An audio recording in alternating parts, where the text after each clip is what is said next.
Good evening my dear students, welcome back to Dhruv tutorial. आज के video session में हम जानने वाले हैं कि किस यौगिक में अणु तथा परमाणुओं की संख्या कितनी होती है। ये बात थोड़ा सा आपको डिफरेंट लगेगा क्योंकि ये चीज़ आउट ऑफ टॉपिक है, मैंने सिलेबस से हट के उठाई। ये हमें क्लास 9th में पढ़ना है, लेकिन एक केमिस्ट्री पढ़ने वाले बच्चे को, एक साइंस पढ़ने वाले बच्चों को ये चीज़ जानकारी होनी चाहिए। बिकॉज कभी भी पूछा जा सकता है, कोई भी पूछ सकता है आपको नॉर्मली बताइए कार्बन में कितने परमाणु हैं, कितने अणु हैं। तो ऐसे क्वेश्चंस पूछे जाते हैं। और एक दो बच्चों का कमेंट भी आया था कि सर इस टॉपिक पे आप एक वीडियो बना दीजिए, तो उनके लिए हम लाए। ऐसे बहुत सारे आप में से होंगे जिनको ये चीज़ नहीं पता होगा, तो हम इस चीज़ को कवर करते हैं बिना टाइम वेस्ट के। इससे पहले यदि अपने चैनल पे नए हैं तो चैनल को सब्सक्राइब कर देना और बेल आइकन को हिट कर देना, ताकि हमेशा वीडियो का नोटिफिकेशन आपको मिलता रहे। देखिए, इस टॉपिक को पढ़ने से पहले दो चीज़ हमें याद रखना है। एक, हमें जानना है कि तत्व क्या होता है, ये तो हमें पता ही है तत्व, और एक होता है हमें यौगिक।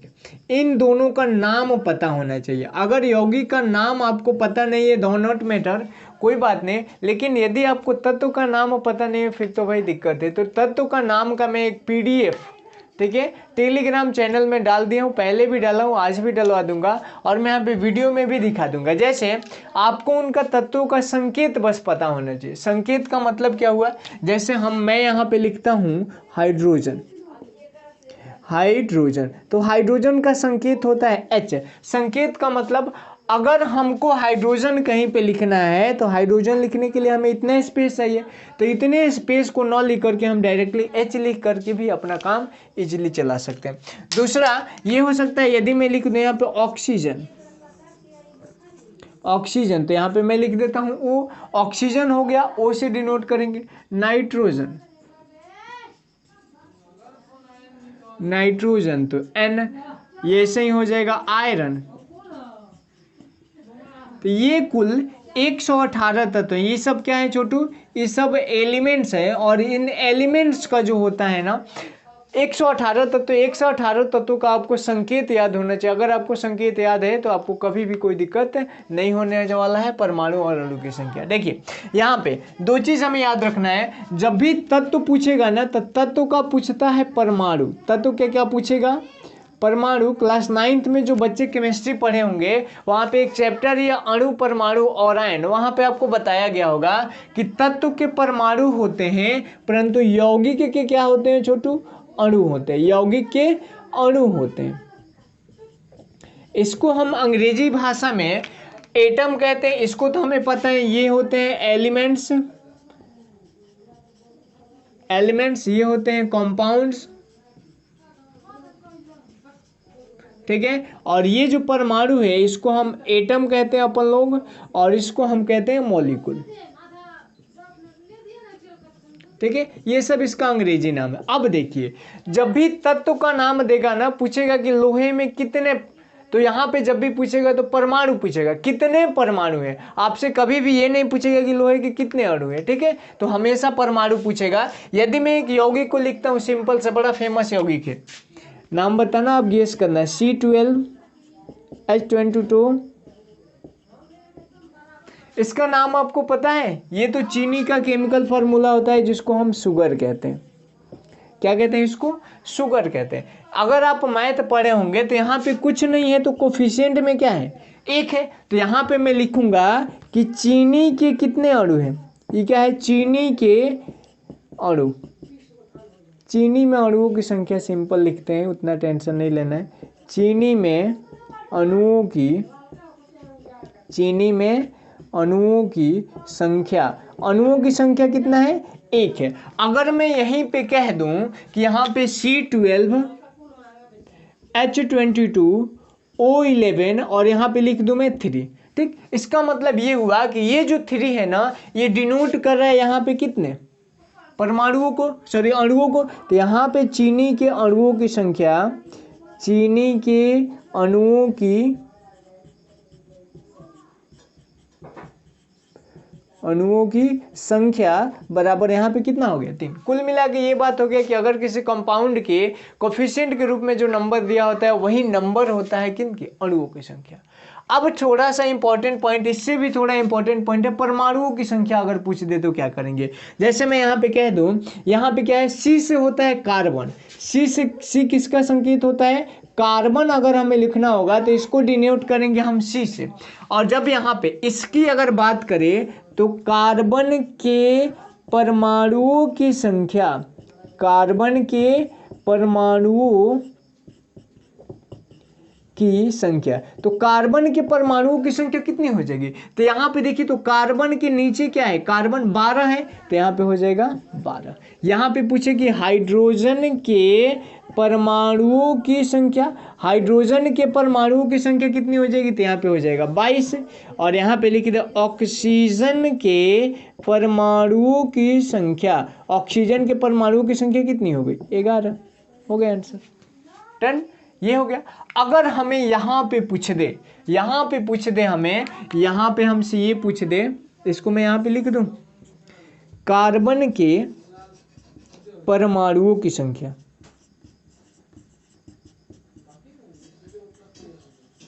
कार्बन के परमाणुओं की संख्या, तो कार्बन के परमाणुओं की संख्या यहाँ पे कितना हो जाएगी? तो ये जो 3 जो है ना, इसके साथ भी मल्टीप्लाई हो जाएगा, इसके साथ मतलब इसके साथ, नीचे से करता हूँ मैं, ये जो 3 है इसके साथ भी मल्टीप्लाई होगा, इसके साथ भी मल्टीप्लाई होगा और इसके साथ भी मल्टीप्लाई हो जाएगा, ठीक।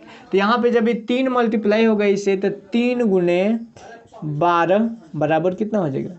36। समझ में आ रहा है? उसी तरह अगर यहाँ पे कहा जाए हाइड्रोजन के परमाणुओं की संख्या, हाइड्रोजन के परमाणु की संख्या यहाँ पे लिख लोगे कि परमाणुओं की संख्या, तो हाइड्रोजन का 22 है, 22 गुणे 3 या 3 गुणे 22, 3 गुणे 22 बराबर 66 हो जाएगा। उसके बाद कह दे ऑक्सीजन के परमाणुओं की संख्या, तो ऑक्सीजन का 11 है, 11 में 3 से गुणा करेंगे तो 3 गुणे 11 बराबर 33। आई थिंक आपको समझ में आ गया होगा, तो आप इसको पहले अच्छा से स्क्रीनशॉट ले लो, फिर मैं बहुत सारा एग्जांपल लेके आपको दिखाता हूँ, ठीक। तो मिटाता हूँ मैं इसको, आप लोग स्क्रीनशॉट ले लिए होंगे, इधर का मैं मिटाता हूँ। चलिए, अगर मैं कह दूं यहाँ पे एक कंपाउंड लिखता हूँ C2H6, एक कार्बनिक यौगिक है। कार्बनिक यौगिक का पहचान होता है कि कार्बन उसमें मात्रा पाया जाएगा, ठीक है, C2H6। अब यहाँ पे हमें चेक करना है कि ये कितने अणु हैं, इस यौगिक के कितने अणु हैं। तो इसका नाम क्या होगा? सबसे पहले नाम जो होगा इसका इथेन हो जाएगा। इसका नाम क्या हो जाएगा? इथेन, ठीक है, इसका नाम होता है इथेन। तो इथेन के अणुओं की संख्या, इथेन के अणुओं की संख्या कितनी है? कोफिशिएंट कितना दिख रहा है आपको? तो बोलोगे सर जी 1 दिख रहा है, तो यहाँ पे लिखेंगे इथेन के अणुओं की संख्या बराबर 1। एक अणु है। अगर कहा जाए कि यहाँ पे कार्बन के परमाणुओं की संख्या, कार्बन के परमाणुओं की संख्या, तो कार्बन के परमाणुओं की संख्या, कितना कार्बन दिख रहा है? 2 गो, तो ये हो जाएगा हमारा 2 गो। हाइड्रोजन के परमाणुओं की संख्या, हाइड्रोजन के परमाणुओं की संख्या कितना हो जाएगा? 6, क्योंकि हमें 6 दिख रहा है, इजीली बन गया। अगर मैं यहाँ पे लिख दूँ 6H2O, H2 जो होता है वाटर का केमिकल फॉर्मूला होता है, इसी को हम लोग एक्वा भी कहते हैं, जिसको जल के नाम से जाना जाता है, ठीक है, एक्वा, ठीक। अगर इसमें कहा जाए कि जल के कितने अणु, जल के अणुओं की संख्या, जल के अणुओं की संख्या, तो जल के अणुओं की संख्या कितनी है? देखिए तो कोफिशिएंट में कितना है? 6, तो यहाँ पे लिख देंगे 6, ठीक। उसके बाद हमें कह दे हाइड्रोजन के, अब हाइड्रोजन यहाँ पे क्या आ गया? H मतलब हाइड्रोजन, O मतलब ऑक्सीजन, हाइड्रोजन आ गया हमारा तत्व, और तत्व के हमेशा क्या होते हैं? परमाणु होते हैं। तो तत्व के परमाणु, तो हाइड्रोजन के परमाणुओं की संख्या, हाइड्रोजन के परमाणुओं की संख्या, हाइड्रोजन के परमाणुओं की संख्या कितनी हो जाएगी? तो हाइड्रोजन के परमाणुओं की संख्या निकालने के लिए हमें इसमें गुणा करना होगा। तो 6 गुणे 2 बराबर कितना? 12। उसी प्रकार ऑक्सीजन की कह दे, तो यहाँ पे कुछ नहीं तो क्या है? 1 होगा ना। तो ऑक्सीजन के कितने परमाणु? 6 कम 6, तो लिखेंगे ऑक्सीजन के परमाणुओं की संख्या बराबर 6 और गुणे 1 बराबर 6, ठीक है। मुझे यकीन है सभी को समझ में आ रहा होगा। अगर नहीं आ रहा है तो कमेंट जरूर करना, फिर मैं नेक्स्ट वीडियो बनाऊंगा इसके लिए, ठीक है। ऐसा कोई बात नहीं है कि एक बार में समझ नहीं आया तो छोड़ दूंगा। पहले आप इसको समझो, नहीं समझ में आता है फिर एक बार पढ़ो, एक बार और देखो, वीडियो को रिप्ले करके देखो, उसके बाद भी अगर समझ में तो कमेंट करो, उसको नेक्स्ट वीडियो सेशन में फिर मैं कर दूंगा, ठीक। जैसे एक बच्चे ने कमेंट किया, मैंने इसको समझाया। चलिए अब एक और दो एग्जांपल हम लेते हैं, मैं इधर का मिटाता हूँ। अब हमें याद रखना है कि हमेशा तत्व के एटम होते हैं, परमाणु होते हैं, और यौगिक के क्या होते हैं, अणु होते हैं, ठीक है। अगर इस कॉन्सेप्ट को हम याद रखे हैं तो आसानी से हमारा बन जाएगा, ठीक। मैं एक और यौगिक लेता हूँ यहाँ पे एग्जाम्पल के तौर पे। यहाँ पे क्या लो, C6H12O6, जिसको क्या कहते हैं हम, ग्लूकोज कहते हैं, ग्लूकोज। पता है ना आप लोगों को, ग्लूकोज का केमिकल फार्मूला C6H12O6 है। यहाँ पे कार्बन के परमाणुओं की संख्या कितनी है, 6, हाइड्रोजन के परमाणुओं की संख्या 12, ऑक्सीजन के परमाणुओं की संख्या 1, और ग्लूकोज के अणुओं की संख्या कितनी है, तो ग्लूकोज के अणुओं की संख्या 1 है। अणुओं की संख्या कितनी है, 1 है। तो तत्व, ये कार्बन क्या है, तत्व है, तो तत्व के परमाणु, तत्व के परमाणु, तत्व के परमाणु। और चूंकि हमारा ये जो ग्लूकोज है, ग्लूकोज क्या है हमारा, यौगिक है, तो अणुओं की संख्या होगी। ग्लूकोज के बारे में एक बात जान जाओ, ग्लूकोज का जलीय विलयन, ग्लूकोज का जलीय विलयन, जलीय विलयन का मतलब क्या हुआ, यदि जल में ग्लूकोज को आप घोलेंगे, जलीय विलयन विद्युत का कुचालक होता है। जलीय विलयन विद्युत का कुचालक होता है, कुचालक होता है। विद्युत, ग्लूकोज का जलीय विलयन विद्युत का क्या होता है, कुचालक होता है। ये पॉइंट्स याद रखना है। ऐसा मैं क्यों कर रहा हूँ, क्योंकि जल जो होता है, हमें पता है कि जल जो होता है विद्युत का सुचालक होता है, गुड कंडक्टर ऑफ इलेक्ट्रिसिटी होता है, प्योर वाटर, ठीक। लेकिन यहाँ पे ये जो ग्लूकोज है, ग्लूकोज को हम तो जल में ही घोल रहे हैं, तो इसको भी कायदे से क्या होना चाहिए, विद्युत का सुचालक होना चाहिए, लेकिन ये नहीं होता है। तो ये पॉइंट्स भी याद रखना, एग्जाम में बहुत पूछा जाता है। ऐसे ग्लूकोज का नाम आया तो मैंने बता दिया, ठीक। वैसे मैं लिख दूं NaCl, सोडियम क्लोराइड, ठीक। NaCl, यहाँ पे अगर मैं 2NaCl कर दूं तो यहाँ पे ये क्या होता है, साधारण नमक होता है ना। NaCl किसको कहते हैं, साधारण नमक, जिसको हम क्या कहते हैं, सोडियम क्लोराइड। सोडियम क्लोराइड इसका केमिकल नेम होता है।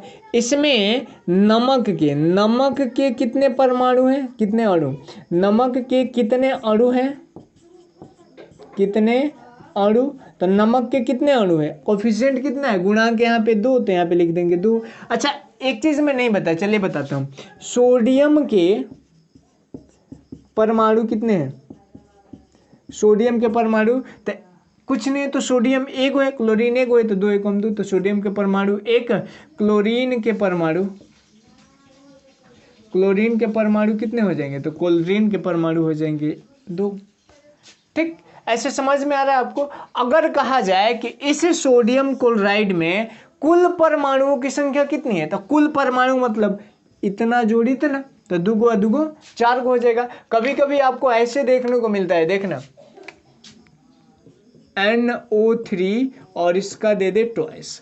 अब कहा जाए कि बताइए यहाँ पे परमाणुओं की संख्या कितनी है, अणुओं की संख्या, तो NO3 में अणुओं की संख्या हो जाएगी 2। अगर नाइट्रोजन के परमाणुओं की बात करें तो इसका मतलब ये 2 गुणा होगा, तो 2 1 कम, यहाँ पे कुछ नहीं तो 1 है, तो नाइट्रोजन में 2 और यहाँ पे 2 3 6, तो ऑक्सीजन में कितना, ये नाइट्रोजन में 2 हो जाएगा और ऑक्सीजन में हो जाएगा 3 दूनी 6, ठीक। तो ऐसे क्वेश्चन में भी दिया तो घबराना नहीं है, इसको मल्टीप्लाई कर दोगे आप डायरेक्ट, ठीक। तो ये कोई बड़ी बात नहीं है, ऐसा होता है।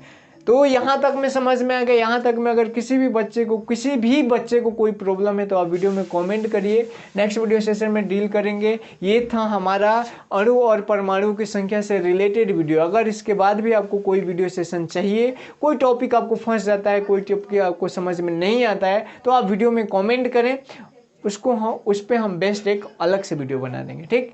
तो वीडियो अच्छा लगा हो तो लाइक जरूर करना और अपने दोस्तों को भी शेयर भी करना, ठीक है। और इसका यूज, अणु और परमाणु की संख्या अगर हमें नहीं पता होगा ना तो हम क्या नहीं कर सकते हैं, परमाणु भार नहीं निकाल सकते, अणु भार नहीं निकाल सकते, उसके बाद हम केमिकल को बैलेंस नहीं कर सकते, जो कि हमारे एग्जाम में पूछा जाता है। 3 नंबर 4 मार्क्स का केमिकल इक्वेशन को बैलेंस करना पूछा जाता है, तो ये भी आप नहीं कर पाओगे, ठीक है।